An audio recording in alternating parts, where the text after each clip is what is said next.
Ladies and gentlemen, today on the program, a new year, a new decade, a new format. It's just you and me today, kids, and I want to talk to you about my catchphrase, good things happen when you put yourself out there. In fact, I'm testing that catchphrase right now by doing the first ever John Huff Podcast Solosode. And you know, it's January. It's the time of year when a lot of people start reevaluating their lives, making plans, thinking about how things could be better or different or happier or more fulfilling. And I want to do my part to help, kids, so I'm going to tell you a little bit about my story and how it all relates to that catchphrase, good things happen when you put yourself out there. And since it's just us, I don't really need to put an introduction on this, do I? It's 2020, everyone. Roll intro!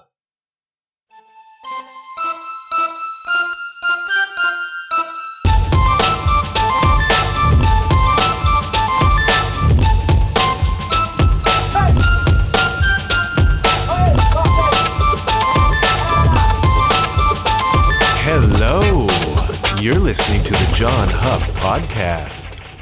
Oh, yay.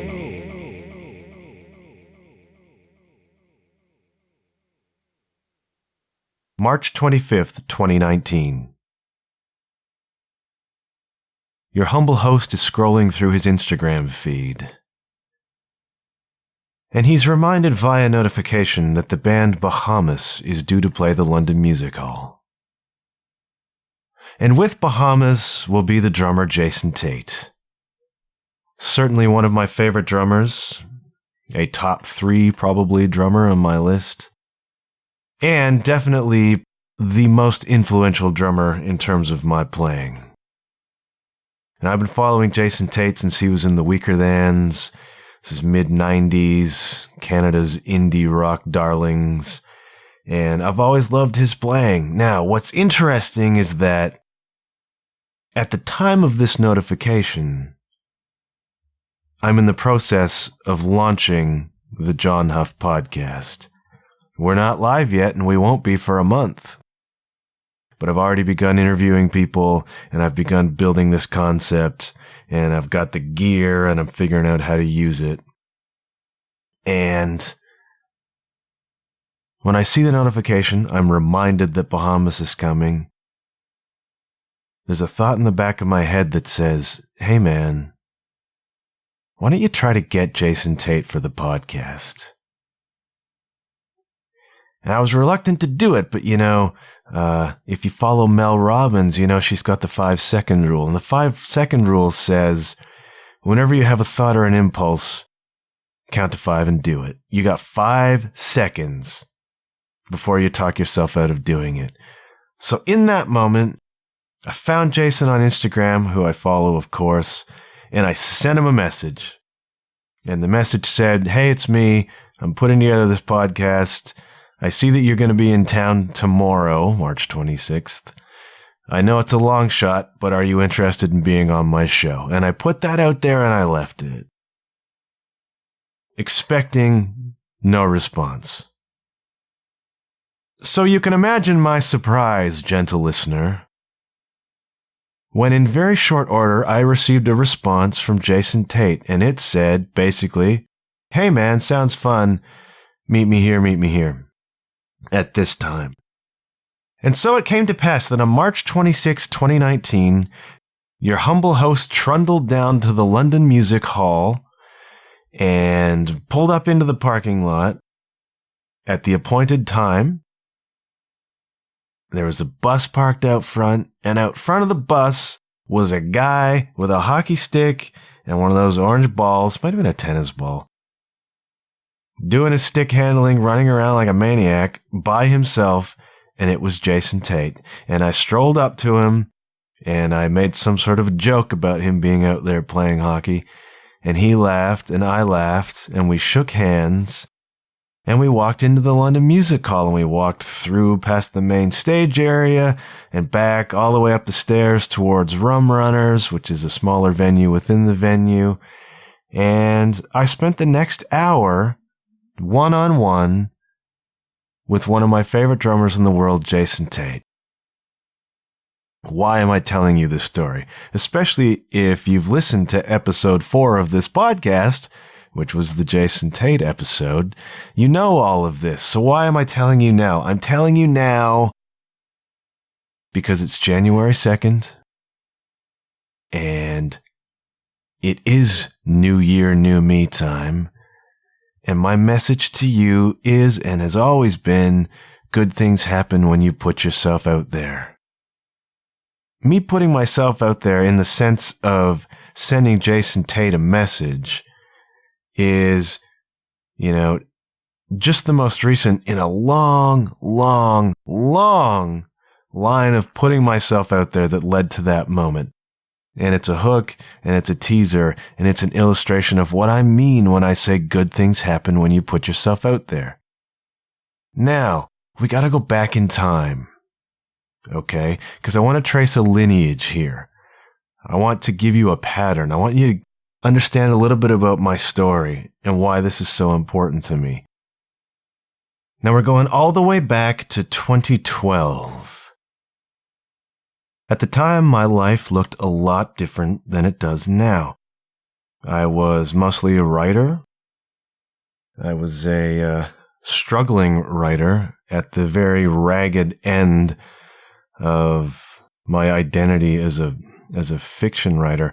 I had spent more than a decade, actually, with writing fiction as my primary creative pursuit and what I thought I wanted for my career. And I'm not going to talk a lot about what happened with all of that here. Perhaps on a subsequent Solosode, I'll talk about that, and I haven't even really sorted it out yet. But the point is, come 2011, 2012, I was at the ragged edge of this thing, and I was very unhappy, and the writing was not happening for me, and I was struggling very, very badly to kind of keep the faith, and it was an aimless sort of time. Now, I was also a drummer. I had been a basement drummer for a long, long time, and I had been studying with people like Dale and Brendan. So that was a part of my life, but not a part that I was really pursuing at all. I was playing and, jamming with friends and that kind of stuff, and that was the extent of it. But compellingly, I had offers to play with people, actually. I'd had a couple of gig offers come in that were recommended via Dale or other people, and I had always come up with reasons why I couldn't do those shows. And I can tell you now that the reason I didn't do those shows was fear. And it was a lack of self-belief, and it was kind of the old devil that I've always fought with about my own value and my sense of worthiness. And I've been very good my whole life at not putting myself out there. And I've regretted that at times. The great example of that was in high school when I was offered the chance to be in a Crime Stoppers video. The local kind of cable public access television station had a Crime Stoppers show where they would reenact crimes they were trying to solve as a way of getting people to phone in and say, hey, I know something about that or whatever. So my theater arts teacher, Mr. Murphy, came to me and said, hey, they're shooting this. I think you'd be really great for it. Are you interested in doing it? And my answer was, no. Terrified to do that. And I was, I'm by no means an actor, but I was, good at theater arts, or he wouldn't have asked me to do it. And I had some potential maybe to do that sort of thing.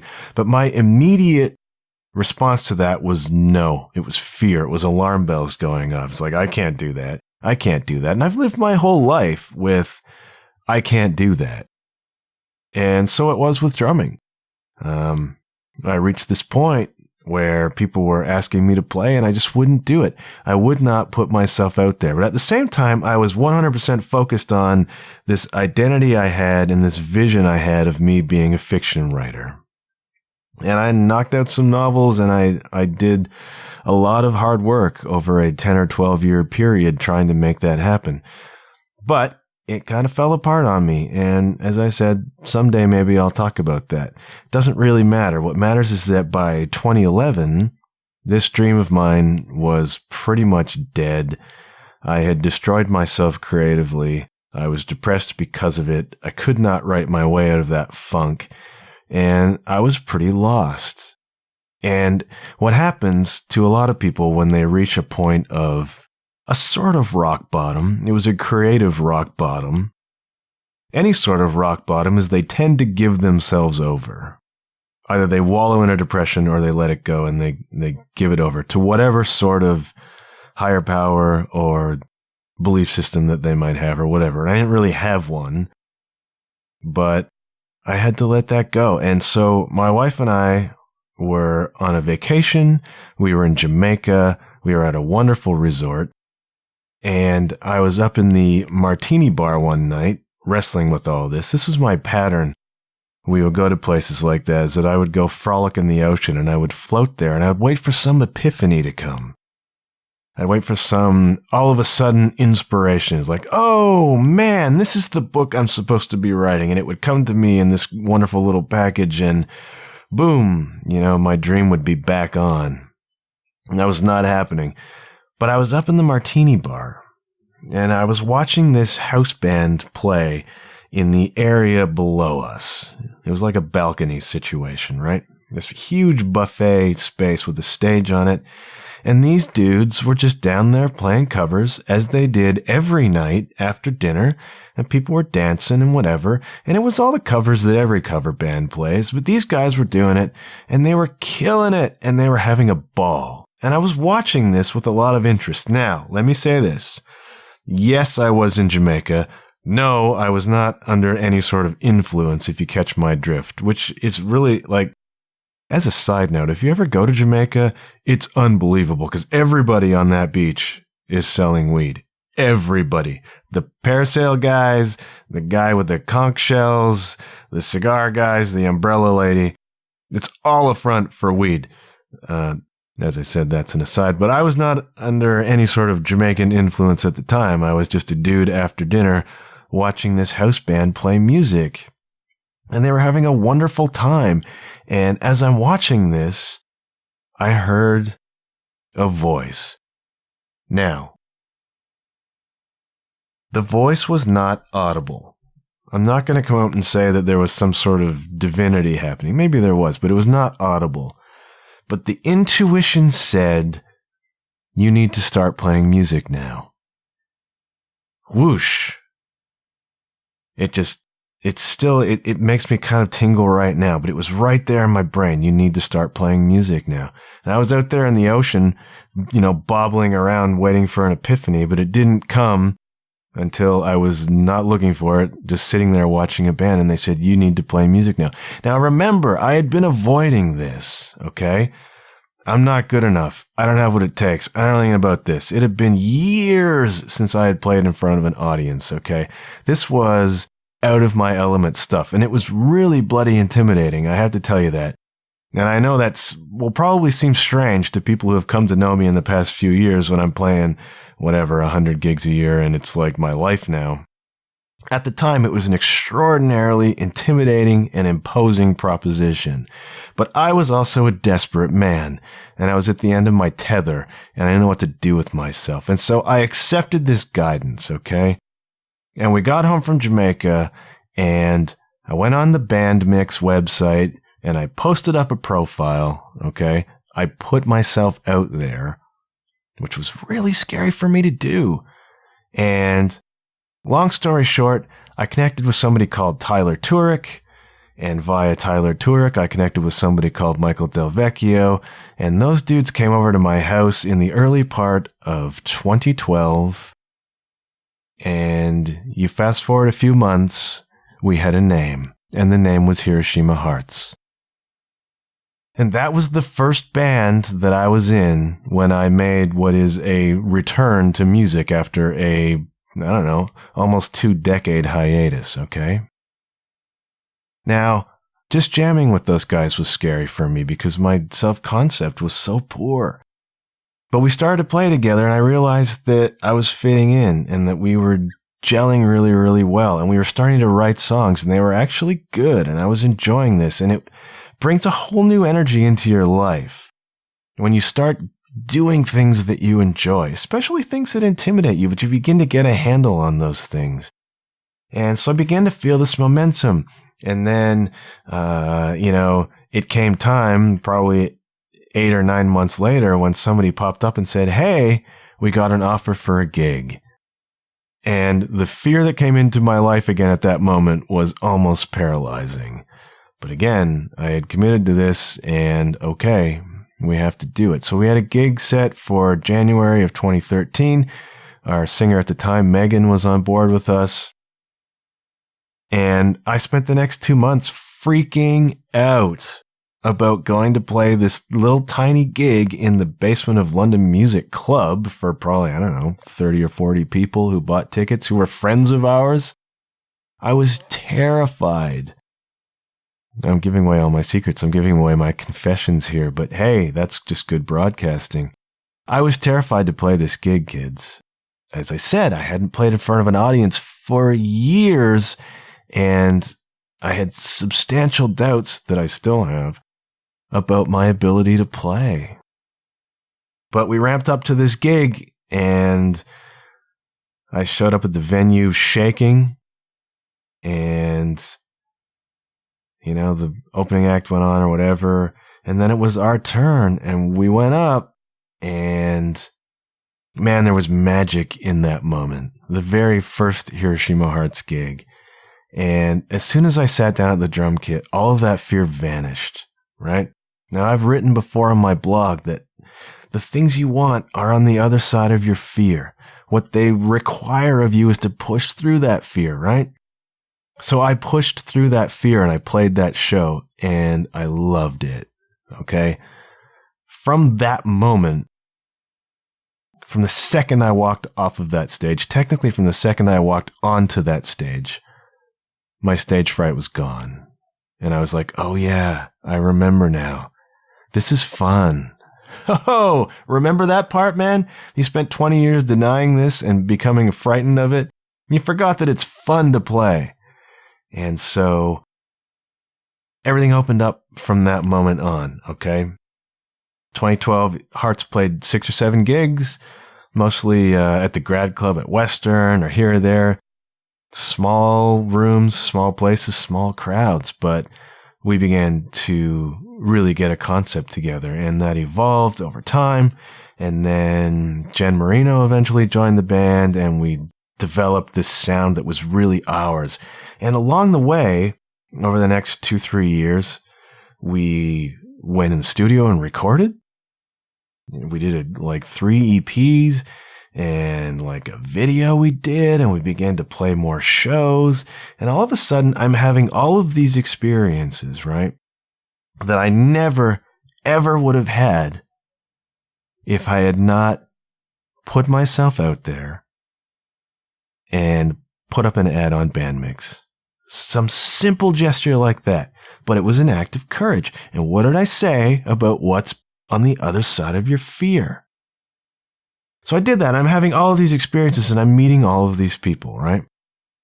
And then, 2 or 3 years into that tenure with Hearts, I had another little intuition. And the intuition said, hey, you should start a music blog.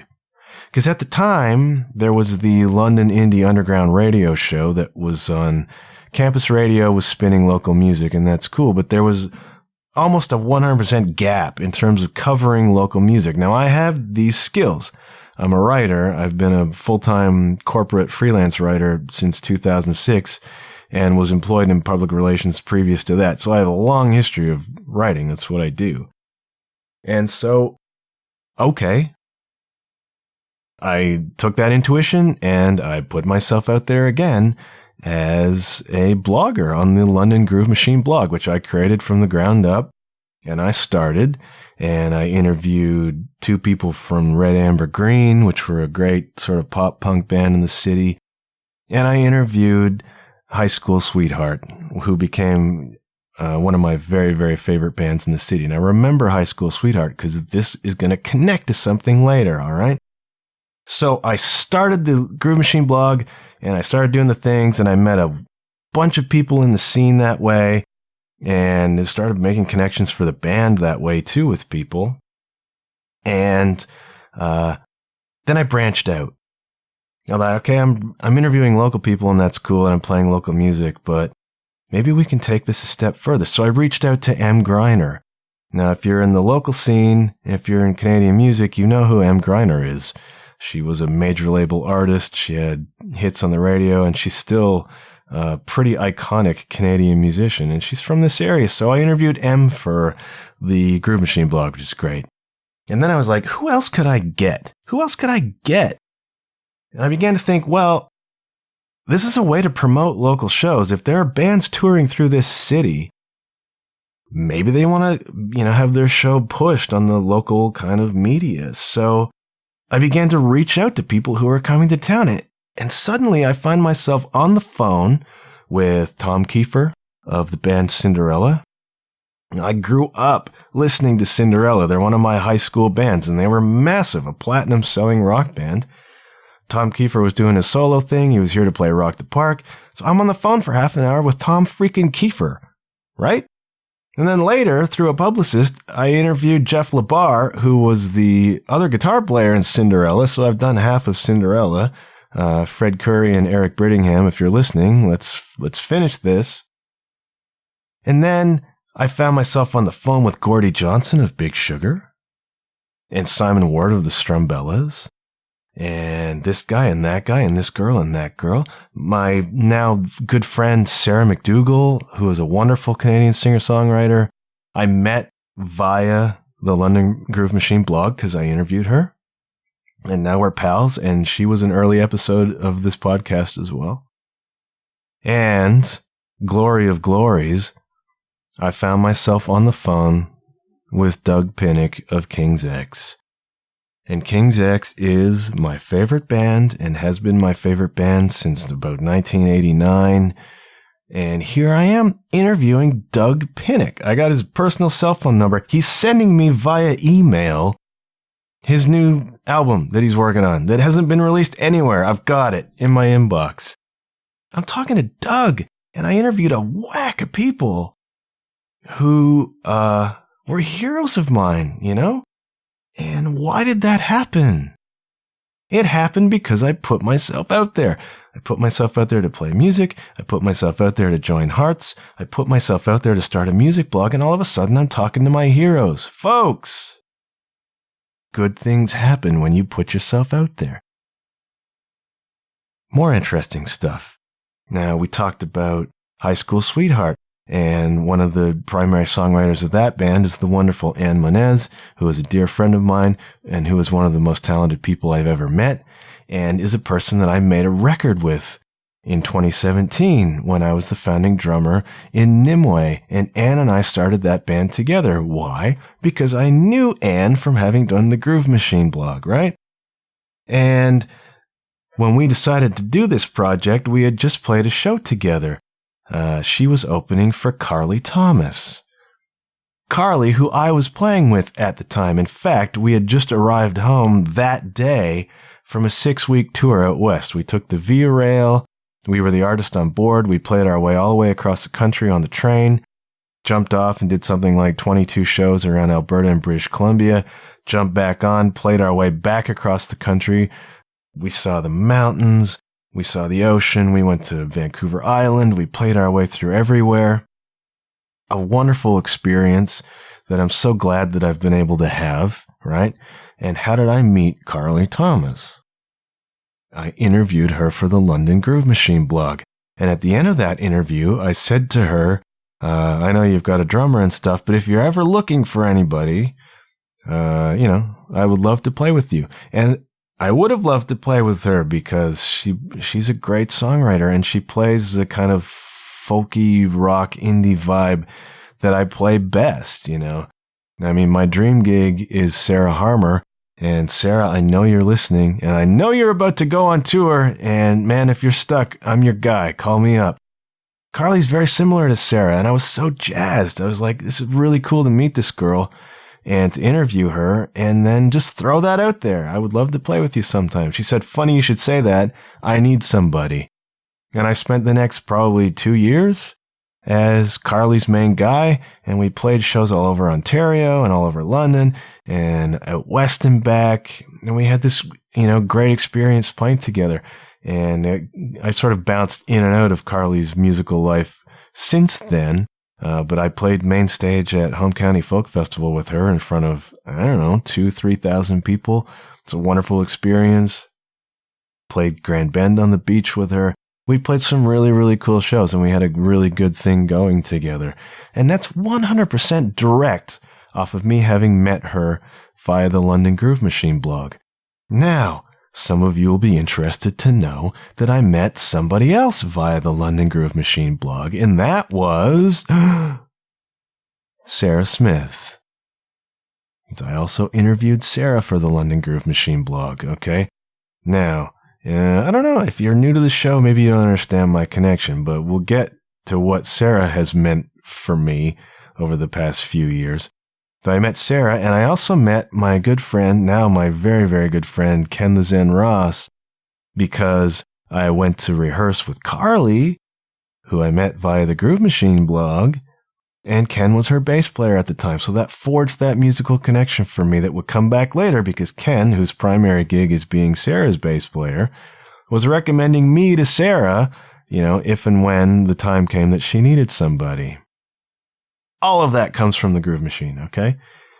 And so fast forward again a year or two, and I had an impulse that said, hey, you should probably start a business doing publicity for musicians because A, my background is in public relations and corporate communications, and B, running the Groove Machine blog, I had been pitched at by so many publicists I couldn't keep track of them all, so I began to see how this works, how the pros do it. And I was like, oh, I can do that.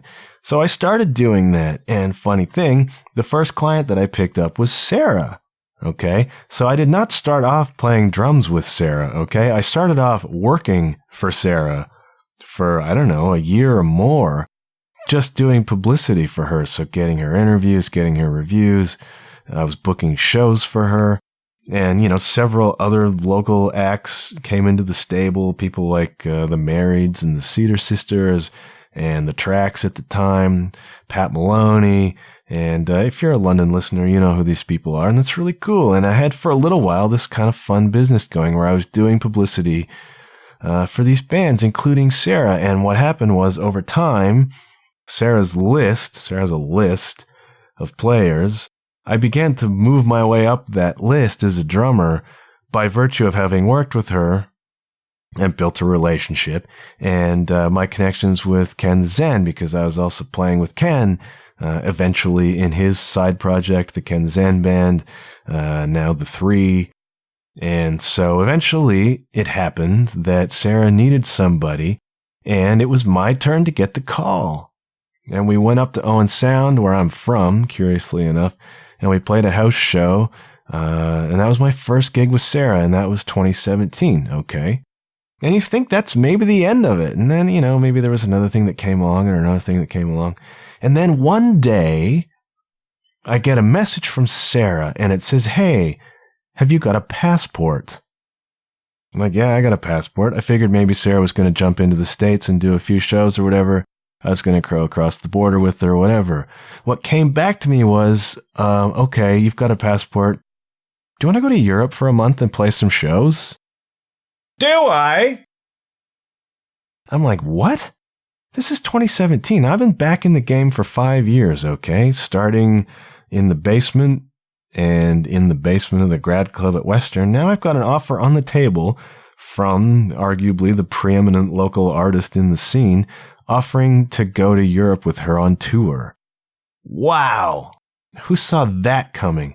Who saw that coming when in whatever year it was, I'm standing at the Martini Bar in Jamaica, terrified, and a voice says, "You need to start playing music now." Who saw 6 years later me going to Europe to play shows with Sarah Smith? This is weird because when I was studying drums with Dale Ann Brendan, my mentor and still the best drummer I know, we used to work on songs that she recorded with a band called Popjoy, and the singer in Popjoy was Sarah Smith. So, 8 years before I ever actually got to know Sarah, I'm working on Sarah's music with the finest drummer I know who played on some of that stuff way back in the day. It's really circular and kind of cool when you kind of look back at the way the connections go, right? So this is 2017, okay? And to this point, I've put myself out there as a musician, as a blogger, and look at all the stuff that has opened up. I'm interviewing Doug Pinnick. I'm riding the rails out west. I'm going on tour in Europe with Sarah Smith. Good things happen when you put yourself out there, people, okay? So we're getting ready for the first tour. We're going to go to Europe, and I've been to Europe before, never in this capacity, so there's a lot of unknowns. And I feel another little intuition, okay? I feel another nudge. And the nudge says, hey, you should blog about that. Oh, that's an interesting concept because I so froze myself as a writer that doing some sort of creative writing like that was again another super duper intimidating prospect for me. It's like, could I do that? Someday I'll tell you about my history with writing. I talked a little bit about it in the episode with Nancy Quinn from Seaside Books, 11, 12, 13, something like that. If you want to know more about me as a writer, there's a little bit of information in there. At this point, I'm getting better at listening to those nudges, right? And so it's like, okay, I don't have a website anymore. I don't have any platform for this. I don't know how this might work. But if it says start a blog, do a blog about this tour, then I'm going to put myself out there and do a blog about the tour. So what happened then was I launched my website. That's john-huff.com. And I started writing some honest stuff about self-doubt, about intuition, about some of the stuff that I'm telling you about right now, some of the experiences I've had. And those blog posts are all still there if you want to know more about some of these things, all right? In my experience. And so I started the site, I started blogging, and then we went off to Europe. And every day of that first tour, I think it was about a month, I wrote a blog post about the day before. And then it began to get into other stuff about history and about my history and about being a performer. And I was beginning to formulate my own thoughts about some of this stuff. So it was not just a record up and down and we did this, we did that, we went here, we went there. It began to become slightly more literary than that. And these blog posts began to take on a life of their own and find a bit of an audience. And you fast forward, that was 2017. We come into the first part of 2018, and Sarah says to me, what do you say we try to publish that blog as a book? And how great is that irony? Remember, go back to 2011, and I'm at the end of my rope as a writer. I'm done. I had to let go of that. It was killing me. And I follow these intuitions and I put myself out there, and you jump ahead to 2018 and all of a sudden there's a book that I've written. And I was not intending to do that, but good things happen when you put yourself out there. And the November book was published. November, A Month in Europe with Sarah Smith. We published it ourselves. It's a beautiful little product. You can get it off of my website in the store. And there was a great response to this thing. And people are coming up to me in Germany as I'm writing the blog. It's like, where's today's blog post? I can't wait to read it. Oh, your writing is so this or so that. And it was enormously gratifying to all of a sudden be writing something that's connecting with an audience when I thought I was done. I thought I was cooked as a writer. But you follow steps, sometimes sometimes life has other directions for you that you don't see coming, especially if, as I do, you attach to a certain paradigm of how things are supposed to be, or you attach to a certain belief system about how things are supposed to be. And I'm struggling with this right now, by the way, kids. I'm by no means through this, okay? This talk I'm doing right now is as much for me as it is for you, because it's a reminder that sometimes you've just got to let go and let things happen, but you always have to take steps. And if you're hiding right now, okay, if you're afraid to do something, what you want is on the other side of that fear. And if you put yourself out there, good things happen. You interview Doug Pinnick, you go on tour in Europe, you wind up with a book that you wrote out of nowhere because the right people come into your life and the right circumstances and the right motivations, and you listen to the intuitions that come to you, right? And if you're afraid, that's an intuition.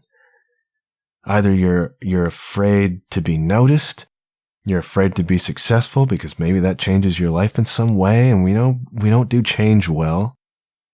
Or you've got a belief system that says you're not good enough, or that it's not supposed to be this way, or whatever. This fear is instructive.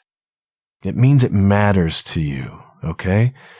And man, when I started to push through fears, all of this incredible stuff opened up to me, okay? And the next thing came along, and it's this podcast. Now, I wrestled with the podcast for a long, long time. Because eventually I let the London Groove Machine blog go because I ran it for, I don't know, probably close to 3 years. It was an incredible amount of work, and it ran its course for me. I began to be so busy playing music and rehearsing music and whatever that it just began to fall by the wayside. And I didn't want it to be a half-assed kind of product. If I'm going to do it, I want to do it right. And so it got to be a time thing, and I just couldn't handle it anymore. So I let the Groove Machine go. It was done, right? So we fast forward to probably 17, 18, and 19, where I was resisting doing a podcast. And you can get some pretty convenient excuses when you're resisting, right? Like, I didn't understand how the tech would work. I don't know what kind of a show it would be. I don't know if I could even do this or whatever. But the reality is, I was very, very reluctant to go down a creative path that I thought would probably burn me out again. And I have had to wrestle with that along the way. I can tell you now, it's not always been easy to keep this going, but eventually we came to the early part of 2019. Now, I was back from the road again, and my experience of being away in 17 and in 18 was, when I come home, there's going to be a huge drop-off. You come home exhausted, and I didn't even realize that until this year, and how exhausting it is to be out there playing that way. And when you come back, for me, there's a fatigue factor. There's a weird, like, being on the road is heightened, right? Every day is accelerated, and then the day is gone, and then you forget about it because the next day is here, and you got to do this, and this. It's a very heightened kind of existence. And you come back home, and then you sit down, and it's like, all of that is gone. I'm a massive student of the First World War, and people who came back from that war had, much more magnified, but this amplified, but the same kind of experience. Like, they got home, and it was too quiet. They don't know what to do with themselves anymore because they've been living on a knife edge for years, literally life and death. And then they come home and sit down, and it's like, and they lost their minds because they didn't know what to do with themselves anymore. Everything was so mundane. Me coming home from tour has been like that at times, and it's happened that I've come back from tours and not had much else lined up, and it's very easy to get panicky about that and scared. And you're like, where's all the gigs? I'm not playing. And so I knew that was coming. And I knew that the best way to combat that was to have something that was mine, something that I control. Because if you're a side player in the music world, you control almost nothing. You control how you perform on the shows, but whether you get hired, when you get hired, you have zero control over that. And so I always recommend to you side players, have something that you do control, have a project that is yours, have a creative outlet that is yours. I lacked that for the first 2 times I came back from Europe, and those were rough weeks, okay? So I knew that I needed something.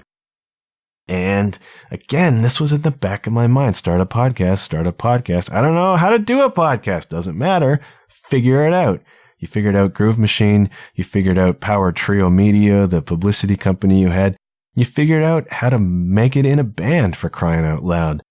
You can do this. And so after much fighting and resistance, eventually I gave in and I said yes to this show. And where did that get me, kids? London Music Hall, sitting down for an hour to talk to Jason Tate. How is that for a good thing? And I interviewed Sarah Tomek, who is the drummer for Steven Tyler. And I met Sarah Tomek at a gig because I was backstage at a Steven Tyler show because the singer in Hiroshima Hearts knew somebody who said they needed staff to work that show. So, hey, music delivers there too. I'm backstage hanging out with Steven Tyler and Sarah Tomek. And I wound up interviewing her. And I wound up interviewing Emily Dolan Davies, the magnificent drummer and ebullient personality from the UK, who is a friend of mine now. And I interview Andrew Mangan from the Arse blog. Now, I listen to the Arse blog religiously, and it's not as dirty as it sounds. It's about Arsenal Football Club. And I'm a massive fan of Arsenal, which is a very difficult thing to be right now. And I've had Andrew Mangan's voice in my ear for years, and now all of a sudden I'm talking to him. I'm interviewing him. Why? Because I have a podcast. Why? Because I push through my fear. Why? Because good things happen when you put yourself out there. And I could go on. There are more examples, but I'm 40 plus minutes into this now. And it's all to illustrate the point. I know I say it at the end of every episode and it feels like a throwaway line now, but good things happen when you put yourself out there. And now it's the early part of January.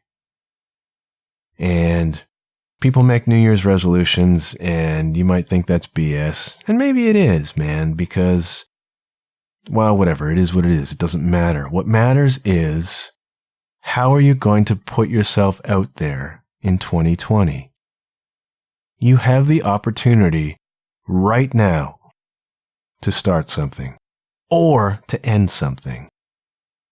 You have the opportunity right now to take the smallest step into your fear, to see what's on the other side. That could be a blog. That could be a volunteer position. That could be starting to paint again. That could be writing. That could be starting a business. That could be going for a better job that you don't feel qualified to get. That could be, like Monique Stellenberg, setting aside some money to finally go and do the traveling that you want to do. Don't hide yourselves. That's my point. Good things happen when you put yourself out there. And when you take those steps, you have no idea where they might lead. I just played a show in a 1,000-year-old castle in Germany, for crying out loud. I interviewed Doug Pinnick, one of my heroes. I didn't see any of that coming, right? You have to put yourself out there. And my challenge to you, to me, to all of us, is to do that in 2020. Whatever it is you've been hesitating about, whatever you've been avoiding, whatever you're afraid of, step into it in 2020. Put yourself out there and watch the good things happen. Now, as I said, that's as much a reminder for me as it is for you, because the struggle continues over here, folks. And I would very much like to do some writing this year, and I'm afraid to do that. And we'll see what happens. But my story says it all. My life is 100% utterly different than it was when January rolled around in 2010. And I did not see the next decade coming. If you had told me the next decade was coming, I would have laughed in your face because it's impossible. Well, guess what? It's a new decade. And sooner or later, we're going to roll around to 2030, and you're going to look back at this decade and you're going to say, did I put myself out there? Am I miserable? Am I unhappy? Am I feeling underaccomplished? Because I felt all those things in 2010. And man, the difference that comes with just stepping into your fear. Okay, that's the first Solosode, kids. And I don't know. I hope you made it this far. If you did make it this far, please let me know you did. And if you like the Solosode format, please let me know you like that too. Because this show is an evolution, and I'm still trying to figure out how to do it best. So if you got stuff you want me to talk about, I'm all ears, kids. I'm willing to put myself out there in that way, you know what I'm saying? For now, it's January 2. New year, new decade, new you, new me maybe. I'm going to sign off for now. I'm going to be back very soon. I don't know what form that very soon will take, but it will be interesting, I hope. Until then, hope you've enjoyed. Hope you had a wonderful holiday. Hope you're ramped up about the year ahead. And I want to know how you plan to put yourself out there. Drop me a message on Facebook. Go to my website. Send me a message that way. Instagram, the Twitter. Find me. Tell me how you're going to put yourself out there. I'll see if I can't hold you accountable. And hey, have fun doing it, okay? Whatever you're afraid of, step into that because the answer lies on the other side. That's all for now. And I will talk to you soon. Cheers.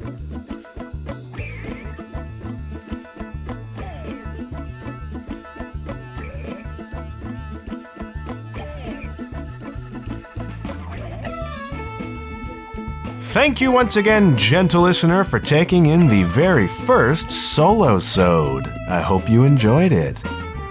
If you want to know more about my guests and the show, go to www.john-huff.com. That's JOHN-HUFF.com. You can also find the show on Facebook at the John Huff Podcast. If you're an Instagram person, you can find me at JW_Huff. No matter where you listen to the show, please do me a big favor and leave a rating and a review, preferably a positive one. You can also help me out a lot by sharing these episodes, and I do appreciate it. That's all the time we have for today, but I'll be back very soon. Until then, keep your wits about you, and remember, good things happen when you put yourself out there. Welcome to the 20s, kids. Bye for now.